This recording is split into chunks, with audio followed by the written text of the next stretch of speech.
अताब नाज़रीन, कैसे हैं आप? उम्मीद है अच्छे होंगे और दुआ करें कि पाकिस्तान और भारत के दरमियान जो कशीदगी है उसका भी जल्द ख़त्म हो, क्योंकि जंग मसाइल का हल नहीं है। ना ही जंग कुछ कोई अच्छी चीज़ है और ना ही जंग कभी खुशहाली लाती है, तबाही और बर्बादी लाती है। भारत की जानिब से तो उनका मीडिया देखें तो मुसलसल वॉर मॉन्गरिंग हो रही है। मुसलसल ऐसा लगता है कि बस वो पाकिस्तान को ख़त्म कर चुके हैं या पाकिस्तान को खुदा न खास्ता ख़त्म करने के लिए तैयार है और हम ऐसा तरने वाला है कि भारत उसको यूं करके चबा जाएगा। आज इसी सिलसिले में मेरी प्रोग्राम है, लेकिन इसके आखिर में आपको पीटीआई से मुतालिक एक खबर भी देंगे जो इससे भी मुतालिक है, लेकिन पीटीआई से अपने मुतालिक भी है।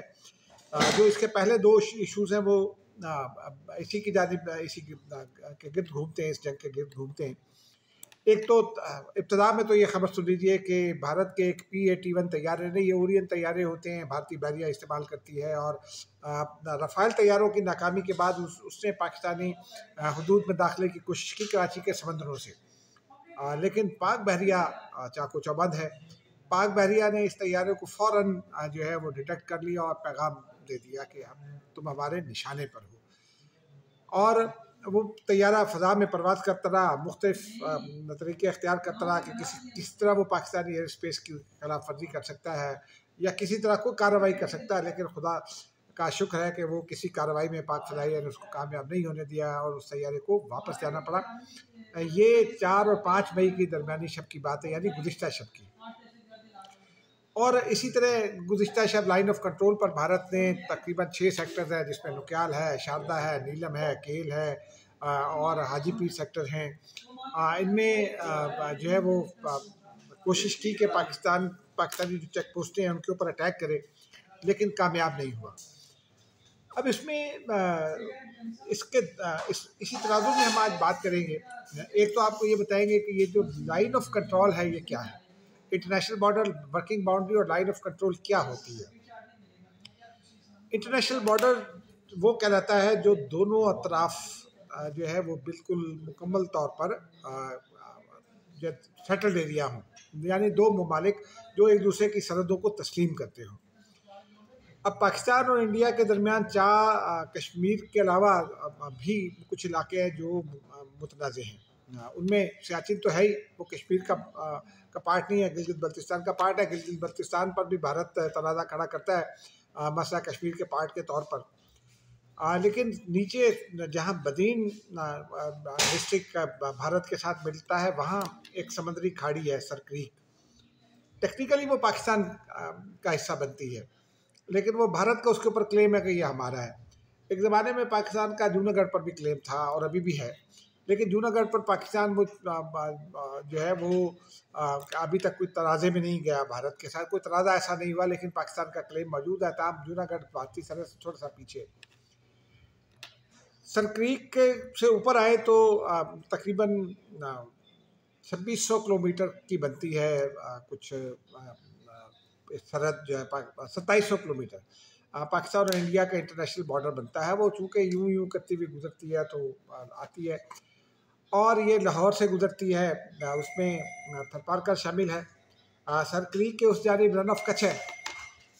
फिर ऊपर आए तो थरपारकर आ जाता है, थरपारकर के उस जानिब जो है वो इंडियन राजस्थान है। फिर ऊपर आए तो नईमियार खान आ जाता है, बल्कि उससे पहले थरपारकर जहाँ ख़त्म होता है फिर वहाँ उमरकोट डिस्ट्रिक्ट आ जाता है। उमरकोट डिस्ट्रिक्ट के ऊपर फिर नईमियार जो सिंध के इलाके हैं, बब्बटलो, दुम्बालो, ये आ जाते हैं, डिग्री वगैरह ऊपर आ जाते हैं। उसके अलावा साथ साथ ऊपर की जानिब आते जाएँ तो फिर आगे घोटकी ज़िले की भी कुछ सरहदें लगती है, लेकिन उसके बाद फिर रहीम यार खान है और ऊपर आ जाएँ तो ये तकरीबन 2700 किलोमीटर बनता है। और उसके बाद फिर ये जाता है शकरगढ़ तक तकरीबन। उसके बाद सबसे पहले नारोवाल है, फिर जफरवाल है, जफरवाल के साथ फिर शकरगढ़ है और उसके साथ फिर सियालकोट बॉर्डर है। शकरगढ़ में 1971 में भी और 1965 में भी बड़ा मार्का हुआ था टैंकों का। और सजाद हैदर, नोजी हैदर कहलाते थे। अभी चंद हफ्तों पहले या चंद माह कह लें पहले फौत हुए हैं वो। उन्होंने पठानकोट के हीरो हैं वो, और पठानकोट भी लाइन ऑफ कंट्रोल के उस जानिब जो है वो करीब में ही है। जो Indian health Jammu and Kashmir है उसमें है वो। तो वहाँ जो है वो उसको उन्होंने तबाह कर दिया था 1965 में, और वो बड़ा मार्का है, मुहैय्यरुल कारनामा है वो फ़ज़ाई जंग में। अब वहाँ से जब आप शकरगढ़ से थोड़ा ऊपर आते हैं, सियालकोट शुरू हो जाता है। सियालकोट से फिर चूँकि दूसरी जानिब जम्मू है जिस पर पाकिस्तान का क्लेम है, क्योंकि जम्मू कश्मीर का पार्ट है, तो ये कोई 330 किलोमीटर जो है वो बनती है, 220 मील कह लें, 215 मील कह लें, इस तरह बनती है 330 किलोमीटर। और ये वर्किंग बाउंड्री कहलाती है। वर्किंग बाउंड्री इसलिए कहलाती है कि दूसरी जानिब जम्मू है, मुतनाज़ इलाका है वो भी, और इस तरफ जो है वो सेटल्ड एरिया जो भारत ने रेड क्लिफ अवार्ड के तहत तस्लीम किया हुआ है। और गो के भारत की ये कोशिश है कि वो किसी तरह सियालकोट पर कब्जा कर लें। अब भी इंडियन मीडिया को अगर आप वॉच करें तो वो सबसे पहली ख्वाहिश उनकी यही दिखाई देती है। और वहाँ ऊपर अखनूर है, सियालकोट बाउंड्री जहाँ ख़त्म हो रही होती है वहाँ अखनूर है, और इस तरफ अखनूर डैगर है। वो कोई 12-14 किलोमीटर की पट्टी है। अब वो यूँ समझिए कि एक बॉटल इंडिया में और उसकी बॉटल नेक जो है वो पाकिस्तान में, वो एक नेक की सूरत है, पतली सी पट्टी। 2 रोज़ कबल सुना है भारत ने वहाँ से, चंद रोज़ कबल जब रफ़ाइल तैयारे उड़ाए, उसके उसके बाद उन्होंने कोशिश ये की कि किस तरह खामोशी से वहाँ से दाखिल हो जाएं। लेकिन अब वो जो सियालकोट वर्किंग बाउंड्री पर फायरिंग हो रही थी वो इसी तनाजुर में हो रही थी, और फिर पाकिस्तानी फ़ौज की जो मशक़ें थी शकरगढ़, जफरवाल और नारोवाल में, उन्होंने भारत की ख्वाहिश और कोशिश को नाकाम बनाया। सियालकोट सेक्टर में भी हो रही थी मशक़ें, ऊपर झेलम स्ट्राइक कोर जो है उसने भी मशक़ें की, तो इंडियन फ़ौज को ये हिम्मत नहीं हो सकी। उसके बाद एक कस्बा उस तरफ आता है, काठवा या कठवा, और इस तरफ एक छोटा सा गांव है, मुझे उस गांव का नाम भूल गया, लेकिन वो जो बड़ा कस्बा है वो है टांडा। बहरहाल दूसरी जानिब आज़ाद कश्मीर में बिब्बर है, पाकिस्तान में वो गुजरात डिस्ट्रिक्ट का एरिया है। लाले मूसी का कह लें, जलालपुर जट्ठा का कह लें, वो दोनों उसी उसमें हैं। वहाँ से फिर वो लाइन ऑफ कंट्रोल शुरू होती है, और वो तकरीबन 778 किलोमीटर कह लें या 740 किलोमीटर, थोड़ा सा डिफरेंस है। वो जो 2020 का जो सर्वे ऑफ पाकिस्तान है उसके मुताबिक वो कोई 778 है किलोमीटर। उसके ऊपर फिर सियाचिन है। सियाचिन चूँकि ग्लेशियर है, वो कश्मीर का पार्ट नहीं है। लाइन ऑफ कंट्रोल फिर वहाँ ग्लेशियर पर तो लाइन ऑफ कंट्रोल नहीं जा सकती। भारत 1984 में वहाँ घुस गया था और उसने कर लिया था। इस दरमियान में गिलगित बल्तिस्तान का एक छोटा सा गांव है जो 1971 में भारत ने खामोशी से उसको अपने कब्जे में ले लिया था, और वो गिलगित बल्तिस्तान का पार्ट है जो वो वहाँ गिलगिती लोग रहते हैं। और बीबीसी की स्टोरी कुछ अर्सा पहले एक आई थी जिसमें वो वहाँ सारे वो मुसलमान हैं, पाकिस्तान का दम भरते हैं। और वो चूँकि सियाचिन के नीचे है कहीं, तो अभी वो डिस्प्यूटेड टेरिटरी में आता है, लेकिन वो उसके ऊपर सियाचिन है। तो यूँ ये तकरीबन यूँ समझ लिए कि 28-29 की या 4000 किलोमीटर तवील ये सरहद बन जाती है पाकिस्तान। ये इंटरनेशनल बाउंड्री है तो है, लेकिन बैन अवी सरहद नहीं है।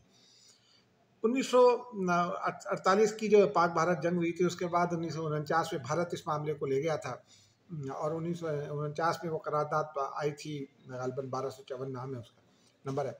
उस करारदाद में भारत को प्लेबिससिट कराने का कहा गया। उसकी कुछ और कंडीशन भी थी। भारत तो पहली शर्त से ही मुकर गया, अमल नहीं हो रहा, तो इसलिए वो लाइन ऑफ कंट्रोल का line of cease fire line थी पहले। लेकिन फिर 1971-72 में जब ये 71 की जंग हुई, तो 1972 में गालबन 3 जुलाई को दस्तखत हुए थे शिमला मुआहदे पर। तो शिमला मुआहदे के नतीजे में ये लाइन ऑफ कंट्रोल बनी। और वर्किंग बाउंड्री का इशू ये है कि उस तरह जम्मू है, भारत ये कहता है कि इंटरनेशनल सरहद है, पाकिस्तान कहता नहीं, चूँकि ये पार्ट है इससे, इसलिए वर्किंग बाउंड्री कहलाती है पाकिस्तान में। तो ये फ़र्क है तीनों बॉर्डर्स में। और पाकिस्तान और भारत शायद दुनिया में ये यूनिक मुल्क हैं जिनके दरमियान लाइन ऑफ कंट्रोल भी है, वर्किंग बाउंड्री भी है, और फिर इंटरनेशनल बॉर्डर भी है, और फिर डिस्प्यूटेड टेरिटरी है जो समंदर में है। वरना बाकी जगहों पर ऑलमोस्ट ये इशू सेटल्ड हैं, कोई इतना इशू नहीं है। अब आज इस हवाले से क्या होता रहा, हमने पिछले अभी आपको थोड़ी देर पहले अपने इंट्रो में बताया कि केल, शारदा, नीलम और लुकियाल और हाजी पीर समेत 6 सेक्टर्स में भारत ने गुज़िश्ता रोज़ फायरिंग की कोशिश की। भारत को भरपूर जवाब दिया गया। लीपा में भारत ने चंद दिन रोज पहले जिसको कहते हैं ना मुंह की खाना, वो खाई है। तो अब वो इसीलिए जो है वो भारत वॉर मॉन्गरिंग कर रहा है ताकि पाकिस्तानियों को नफसियाती तौर पर कर सके। लेकिन वो चूंकि पाकिस्तानियों का तो उसने दाखिले बंद कर दिया अपने चैनल्स पर, पाकिस्तान में उसके चैनल्स को देखता ही नहीं है। क्यों देखें लोग पाकिस्तानी? और वो ऐसे बेसरोपा जो है वो दावे और बेसरोपा नारे, वो चूंकि मीडिया का, वो पाकिस्तानी मीडिया का वो चलन नहीं है। पाकिस्तानी मीडिया में बहुत सारी खामियां हैं, लेकिन भारत इतना गया गुजरा मीडिया नहीं है पाकिस्तानी मीडिया जो जितना गया गुजरा भारत का मीडिया है। अब इस हवाले से जो ताज़ा डेवलपमेंट्स हो रही हैं, नरेंद्र मोदी ने, उन पर बात करते हैं। नरेंद्र मोदी ने जी 110 से ज़्यादा सरबराह ने मुमलिकत को फ़ोन किया, बड़े छोटे ममालिक उसमें शामिल हैं। लेकिन जो सफारती ज़राए हैं वो इस बात की तस्दीक करते हैं कि नरेंद्र मोदी ने अमरीकी और सऊदी हुक्मरानों से ये भी दरख्वास्त की कि जी वो मुझे जब्बा की तरह का कोई एक कर लेने दें तो फिर हम निकल जाएंगे। लेकिन पाकिस्तान ने कह दिया कि ये पाकिस्तान की जो है वो टेरिटोरियल इंटेग्रिटी का भी सवाल है और पाकिस्तान की सॉवरेनिटी का भी। फ़ज़ाई हदूद की खिलाफ वर्जी की इजाज़त नहीं है। भारत ने इल्ज़ाम लगाया था। आज भी जेन मैरियट ने वज़ीर-ए-आज़म पाकिस्तान से मुलाकात की है। वज़ीर-ए-आज़म पाकिस्तान ने अपनी वो जो पेशकश है इंटरनेशनल इंक्वायरी की, उसको दोहराते हुए बरतानिया को ये ऑफ़र किया कि आप इसको मीडिएट करें और आप इसकी ये तहकीकात की सरबराही कर लें, बरतानिया सरबराही कर लें। पाकिस्तान की इससे खुली ऑफ़र क्या होगी? खुली इससे ज़्यादा नहीं हो सकती। अमेरिकन भी ये कोशिश कर रहे हैं कि तसादुम ना हो। आपसे थोड़ी देर पहले अक़वाम मुत्तहिदा के सेक्रेटरी जनरल हैं, उन्होंने भी ये ऑफ़र कर दिया है कि वो पाकिस्तान और भारत के दरमियान सालिसी के लिए तैयार है, अपनी खिदमत पेश की हैं। लेकिन भारत तो मानता ही नहीं सालिसी। इस दरमियान में भारत को 2-3 ये जो यूँ समझिए कि डिप्लोमेटिक फ्रंट है, उसके ऊपर एक और मार पड़ी है कि मलेशिया ने भी कह दिया है कि पाकिस्तान का मौक़िफ़ दुरुस्त है। और उन्होंने ये तस्लीम कर लिया है कि पहलगाम वाक़े की इंटरनेशनल इंक्वायरी होनी चाहिए। पाकिस्तान के मौक़िफ़ की हिमायत की है। साथ साथ ये भी कहा है कि कश्मीर जो है, मकबूजा कश्मीर, ये भारत का हिस्सा नहीं है। ये पाकिस्तान और भारत के दरमियान ये जो मुतनाज़ इलाका है, इसलिए इसमें प्लेबिसिट होना चाहिए। उज़्बेकिस्तान पहले ही पाकिस्तान के मौक़िफ़ के साथ है। तुर्की ने तो गुज़िश्ता रोज़ पाकिस्तानी समुद्रों में जहाज़ भी लाकर खड़ा कर दिया मशक़ों के लिए, और ये अगले कई रोज़ तक मशक़ें जारी रहेंगी। भारत को इससे कान हो जाने चाहिए। आज ईरानी वज़ीर ख़ारिजा ने पाकिस्तान का दौरा किया। ईरान कहता है कि वो पाकिस्तान के मौक़िफ़ के साथ है और ईरान भी ये चाहता है कि मीडिएशन हो जाए, तअम्मुल का मुज़ाहरा किया जाए। ये सारी दुनिया कह रही है, लेकिन क्या किया जाए? आज वज़ीर ख़ारिजा इसहाक़ डार जो डिप्टी वज़ीर आज़म भी हैं, उन्होंने बांग्लादेश के भी जो हैं हम मनसब, यानी बांग्लादेश में मुशीर ख़ारिजा हैं डॉक्टर ताहिर हुसैन, उनसे बातचीत की। लेकिन उसमें एक और सिग्निफिकेंट डेवलपमेंट ये है कि आज बांग्लादेश में भारत के खिलाफ एक ज़बरदस्त रैली निकली, कमाल की रैली निकली। भारत मुर्दाबाद के नारे और ज़बरदस्त नारे लगी। ये भारत के लिए एक तमाचा है उसके मुँह पर कि जिस मुल्क को उसने, जिस टुकड़े को पाकिस्तान को उसने अलहदा किया था, जिसके साबिक़ हुक्मरान को उसने अपने आप पनाह दे रखी है, वहाँ भारत से कितनी नफ़रत हो गई है। और पाकिस्तान के बारे में कोई ऐसी नफ़रत नहीं थी, उसके बावजूद कि पाकिस्तान से वो अलग हुआ। बहुत सारे इल्ज़ामात आयद किए मुफ्ती बानी ने, शेख मुजीब ने, उनकी साहिबजादी ने, लेकिन लोगों को बिलाखिर समझ में आ गए। और बांग्लादेशी अवाम कभी भी, मैंने बांग्लादेश किसी को 8 से 10 विज़िट किए हैं, मुझे हमेशा उन्होंने वेलकम कहा पाकिस्तानी के तौर पर। फरहाद मज़हर हैं वहाँ बांग्लादेश में, वो एक्टिविस्ट थे एक ज़माने में। प्रोफेसर नसीन हुआ करती थी, वो भी एक्टिविस्ट थी मुफ्ती बानी के। ये दोनों ये तस्लीम करते रहे कि पाकिस्तान के बारे में हमें यहाँ गलत प्रोपेगेंडा किया गया था शेख मुजीब और भारत की जानिब से। तो बांग्लादेशी अवाम पाकिस्तान से उस तरह की नफ़रत उन्होंने कभी नहीं की। लेकिन आज पाकिस्तान हक़ के ज़िंदाबाद के नारे भी लगे और भारत मुर्दाबाद के भी नारे लगे। ये भारत के मुँह पर तमाचा है, मोदी साहब की हुकूमत के मुँह पर तमाचा है, जो रोज़ इजलास कर रहे हैं और पता नहीं क्या क्या कर रहे हैं। अब ये तो थी इंटरनेशनल खबरें नाज़रीन इस हवाले से। अब अगर हम थोड़ा सा और आ जाएँ आगे पाकिस्तान की जानिब इसी सिलसिले में, तो आज 2 बड़ी डेवलपमेंट्स हुई हैं। एक तो टिम रॉबर्टसन हैं, ये BBC, माफ़ कीजिएगा, CNN के इंटरनेशनल कॉरेस्पॉन्डेंट और बहुत ही नामवर कॉरेस्पॉन्डेंट हैं। वो पाकिस्तान आ गए हैं और आज उन्होंने लाइन ऑफ कंट्रोल पर राजीवर, वो जो गाँव है, वहाँ का दौरा किया। ये वो इलाका है जहाँ के 2 पाकिस्तानी शहरियों, जिनमें एक का नाम मोहम्मद फ़ारूक था और दूसरे का मोहम्मद दीन, 50 साल के करीब इनकी उम्रें थी। उनको 23 को, बल्कि 22 अप्रैल को ही शायद शहीद कर दिया था। ये लोग गलती से लाइन ऑफ कंट्रोल के करीब थे, इनको शहीद करके खींच लिया किसी तरह या कर दिया। देहात के लोगों ने या गांव के लोगों ने, उस इलाके के लोगों ने टिम रॉबर्टसन को पूरी कहानी बताई। उन्होंने बताया कि ये कौन है। वो फैमिली मिली जो जिनके ये शोधा है, वो फैमिली से उन्होंने इंटरव्यूज़ किए और उसका नतीजा ये हुआ होगा कि वो अब स्टोरी लाएंगे CNN पर, तो पोल खुल जाएगा भारत का। बाकी मीडिया तो खोल ही रहा है पोल। दूसरी बड़ी डेवलपमेंट ये हुई है कि अमेरिकन वो जो न्यूयॉर्क टाइम्स है उसमें एक आर्टिकल छपा है, उसमें army chief general Syed Asim Munir को बर्तआन करार दिया गया है कि उन्होंने एक मजबूत बयानिया तश्कील दिया। मुश्किल वक्त में वो फ्रंट पर आए हैं और उन्होंने भारत का मुंह तोड़ जवाब दिया, टैंक पर खड़े होकर फौजी जवानों का हौसला बढ़ाया। ये नुकात शामिल हैं, लेकिन ये बड़ी बात है कि न्यूयॉर्क टाइम्स जैसे अखबार में छपने वाले एक आर्टिकल में पाकिस्तानी आर्मी चीफ जिन पर पाबंदी लगाने की कोशिश की गई थी कुछ अर्सा पहले हमारे PTI के बाद दोस्तों की जानिब से, कि उन्होंने पाकिस्तान में जमहूरियत कैसी हो के हवाले से एक बिल अमेरिकन कांग्रेस में सबमिट करवाया था। वो क्या नाम है उनका, जो विल्सन, वो लेकर आए थे। एक और साहब उनके साथ थे और वो फिर उसके बाद अमेरिकी एक डेलीगेशन भी पाकिस्तान आया था, लेकिन कुछ फ़ायदा नहीं हुआ। वो बिल भी मौखर हो गया, उस पर कोई अब कुछ नहीं होगा। लेकिन नाज़रीन, उसके साथ साथ ये भी हुआ कि आज अता तारड़ जो इंटरनेशनल और नेशनल मीडिया को लाइन ऑफ कंट्रोल पर ले गए। इंटरनेशनल मीडिया ने वहाँ भी देहातियों से बातचीत की और अब वो इस रिपोर्ट सामने आएंगी। तो ये आज की पूरा राउंड अप एक तरह से कह लें कि भारत आज भी खैर नाकाम रहा। भारत को आज भी कहीं से इंटरनेशनल सपोर्ट नहीं मिली और आज भी किसी भी बड़ी आलमी ताकत ने यह नहीं कहा कि भारत का मौक़िफ़ दुरुस्त है। अक़वाम मुत्तहिदा के सेक्रेटरी जनरल ने भी कहा कि जिनके लोग मारे गए उन ख़ानदानों के साथ यकजहती का इज़हार करता हूँ, लेकिन पहलगाम वाक़े में से टेंशन कम करें और मैं सालिसी के लिए तैयार हूँ। हाँ, पाकिस्तान तो इस बात के लिए भी तैयार है कि यूनाइटेड नेशन के सेक्रेटरी जनरल कमीशन की क़यादत कर लें, बरतानिया कर लें। पाकिस्तान की ये बड़ी स्विफ्ट और ज़बरदस्त मूव है। इसी में एक डेवलपमेंट ये भी हुई है कि आज अब से कुछ देर में शायद हो जाएगा, सिक्योरिटी काउंसिल का इजलास पाकिस्तान ने तलब किया है। पाकिस्तान चूँकि उसका नॉन परमानेंट मेंबर है, मलेशिया भी है, तो पाकिस्तान ने उसका नंबर वो इजलास तलब किया है, जिसमें आसिफ इफ्तिखार जो है वो ब्रीफिंग देंगे और उसके बाद फिर जो उसका एरिया है मीडिया टॉक के लिए मखसूस लॉग एरिया, उसमें वो एक स्टेटमेंट रिकॉर्ड करवाएंगे मीडिया के लिए।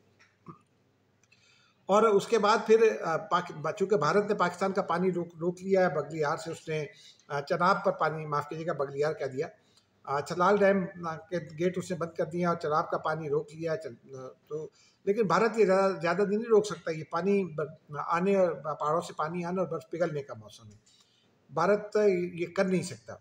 4 से 5 दिन करेगा, उसके नतीजे में ये होगा कि पाकिस्तान में वो शायद डिले हो जाए पानी टेल तक पहुँचना 10 से 15 दिन। गर्मियों में ये डिले कुछ मसाइल ज़रूर पैदा करेगा, लेकिन पाकिस्तानियों के लिए एक इत्मीनान की खबर ये है कि जो पाकिस्तान का मेन जो सिस्टम है, वाटर सिस्टम, वो इंडस रिवर से ही शुरू होता है। उसमें दरिया काबुल, दरिया स्वात, दरिया चित्राल और पता नहीं कौन कौन से गिरते हैं, कोई सुलेमान तक का पानी उसमें आता है और वो किसी तरह नहीं रुक सकता, क्योंकि वो उसका मंबा चाइना में है, यहाँ नहीं है, भारत में नहीं। और ब्रह्मपुत्रा का मंबा भी चाइना में है। चाइना किसी वक्त भी रोक देगा उसको। और चाइनीज़ डिटरमेंट है पाकिस्तान की मदद करने के लिए। अगर भारत ने इंडस वाटर ट्रीटी का जो एकतरफा और गैर कानूनी इक़दाम है उसको वापस ना लिया, तो ये भी हो सकता है कि चाइना भी ऐलान कर दे। अब आते हैं नाज़रीन PTI की जानिब। PTI ने कौमी यकजहती का एक और मुजाहरा था, उस पर गुज़िश्ता रोज़ फिर उसने मनफी सियासत की है। मेरे नज़र में मुझे तनकीद करने का हक़ नहीं है पार्टी की अंदरूनी पॉलिसी है, लेकिन ये चूँकि कौमी मामला है। मुझे याद है मैं बहुत उस वक्त तो शायद 3 या 4 साल का होगा, लेकिन फिर बाद में हमने पढ़ा बहुत। 1971 की जंग हुई, ज़ुल्फ़िकार अली भुट्टो शिमला मुआहदे के लिए गए। शिमला मुआहदे में क्या चीज़ें शामिल हो रही थी, ये पाकिस्तान इंडिया के दरमियान डिस्कस भी हो रहा था। ज़ुल्फ़िकार अली भुट्टो जब जा रहे थे तो एयरपोर्ट से उनको पूरी जो कौमी क़यादत थी, जिसने ज़ुल्फ़िकार अली भुट्टो के ख़िलाफ़ इलेक्शन लड़ा था, जिसने ज़ुल्फ़िकार अली भुट्टो पर पता नहीं क्या क्या इल्ज़ाम आयद किए थे, उनको उन्होंने रुखसत किया। मुफ्ती महमूद साहब भी थे, खान अब्दुल वली खान भी थे, अताउल्लाह मैंगल साहब भी थे, खैर बख्श मरी भी थे। जितने उस वक्त मेंबरान पार्लियामेंट थे, उन सब ने ज़ुल्फ़िकार अली भुट्टो को, और जमात इस्लामी के लोग भी थे, उन सब ने एयरपोर्ट से भुट्टो साहब को रुखसत किया था शिमला मुआहदे के लिए। फिर आ जाए बेनज़ीर भुट्टो की जानिब।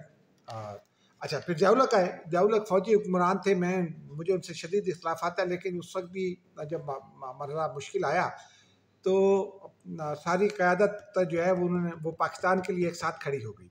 और फिर ज़ियाउल-हक़ इंडिया गए और उन्होंने जो सोनिया गांधी और राजीव गांधी के कान में कुछ सूर फूँका और उसके बाद वो इंडिया ने अपनी फ़ौजें पीछे हटा लीं। वो उन्होंने क्या कहा होगा वो आज तक राज है। सिर्फ लोग जो है वो अपनी अपनी टाँगों मारते हैं, लेकिन बहरहाल वो था। उसके बाद फिर बेनज़ीर भुट्टो की तरफ आए, उनके भाई की शहादत हो चुकी थी और बेनज़ीर भुट्टो का इल्ज़ाम था उस वक्त के एस्टेब्लिशमेंट पर और फारूक लगारी का, तो उन्होंने ये मुसलमान करके उन पर कुछ इल्ज़ाम भी आयद किया। वो वज़ीर-ए-आज़म थी, लेकिन वो गई अमेरिका।